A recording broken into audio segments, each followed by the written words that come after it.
So I released an episode titled 13 Shots, Queensland Police and the Slippery Use of Force. Just looking at what happened in 2024, and I want to go through later on. I'm going to go through where have we gone in 2025? Have the statistics gotten any better? Are we on a path where our policing and the use of lethal force has gotten better? Or what track are we on? What pathway are we on? In 2024, Queensland Police discharged their firearms in at least 13 separate incidents. We had 4 people died. Now, in 2025, I believe we're seeing the consequences, not just in numbers, but also in public trust. We see the public's trust in the Queensland Police Service at an all-time low. Are we also seeing a difference in society and a difference in a police service where there's increasingly reliance on force, on lethal force to be used? The questions that we have to ask, and the reason why I want to look at this a bit more deeply and do several episodes looking at the use of lethal force over probably the last decade or so by Queensland Police Service, is because we've had such a high rate of police shooting civilians. We've had the highest rate, and there was actually one period there where Queensland Police Service police officers shot more people than every other state and territory combined. That's just our Queensland Police Service. So we need to ask ourselves where we're going. We need to ask ourselves some serious questions. The Queensland Police Service needs to actually hold themselves accountable and take a look at themselves and actually want to change. We have to be honest and open, transparent. We need to remember a few specific things when it comes to the Queensland Police Service, and also a few specific questions need to be asked. Police officers, they receive 1 day of firearms training per year, plus a 2-day refresher on operational decision making. Now, I am a former police officer with the Queensland Police Service. I was a police officer for over a decade, finishing my policing service with seconded to the Crime and Corruption Commission as a covert surveillance officer. So I do know that this is what happens, and there is actually times where you may actually go quite a bit longer than just one year to get a day of firearms training in.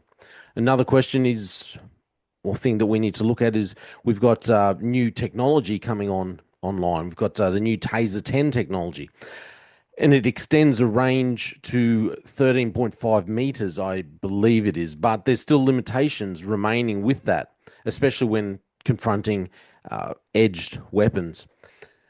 Another question that needs to be asked is, why is it that less lethal force by Queensland police officers was attempted in only 16 of 51 incidents between 2019 and 2024? That was what Ethical Standards Command found, that less lethal force was attempted in only 16 of 51 incidents. So when less lethal options fail or aren't used, we need to ask the question. We need to talk about, is this a training issue, or is it a policy issue, or is it something deeper? Why are we relying on the use of lethal force so much? What's going on? I believe we need to look at training. We also need to look at recruitment standards and the type of officers that we are bringing in to the job. I also believe that the Queensland Police Service has made itself more of an adversary rather than working as a Queensland Police Service and servicing the community, working for the community, working alongside the community.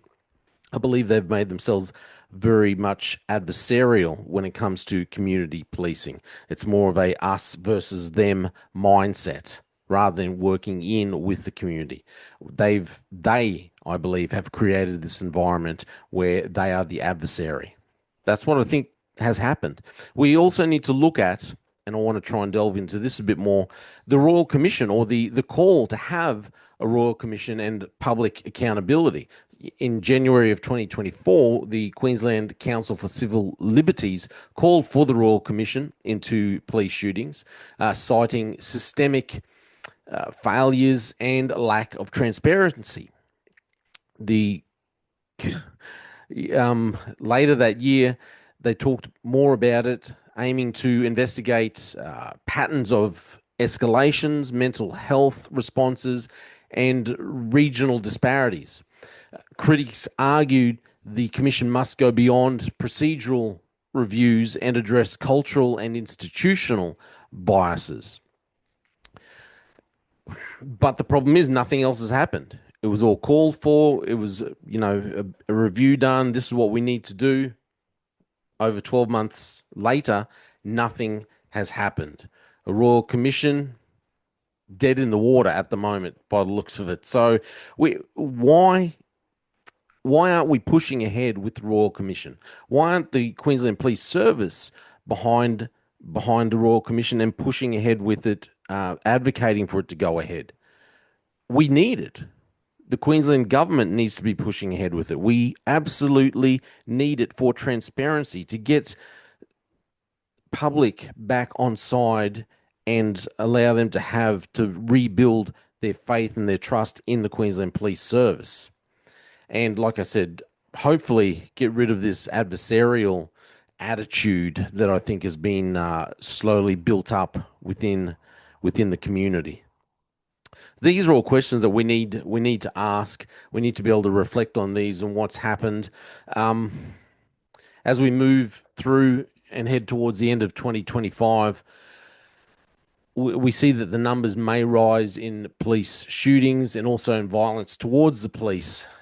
So not only just looking at why police are shooting more people, and I'm not talking about just trying to blame police.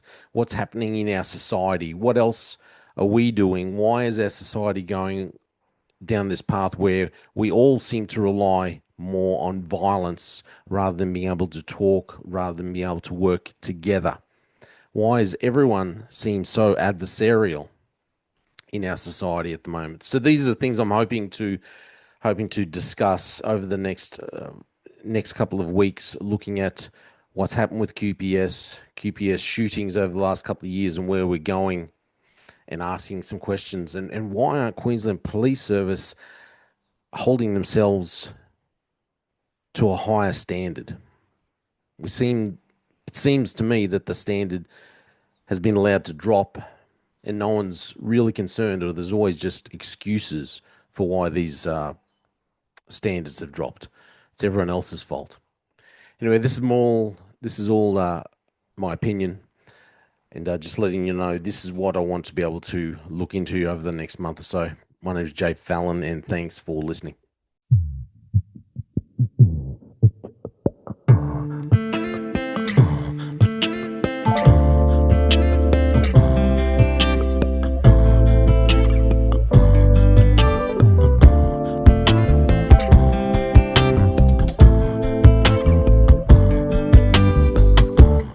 Straight ahead, got my head in the game with the red light on. I'm just waiting for the change.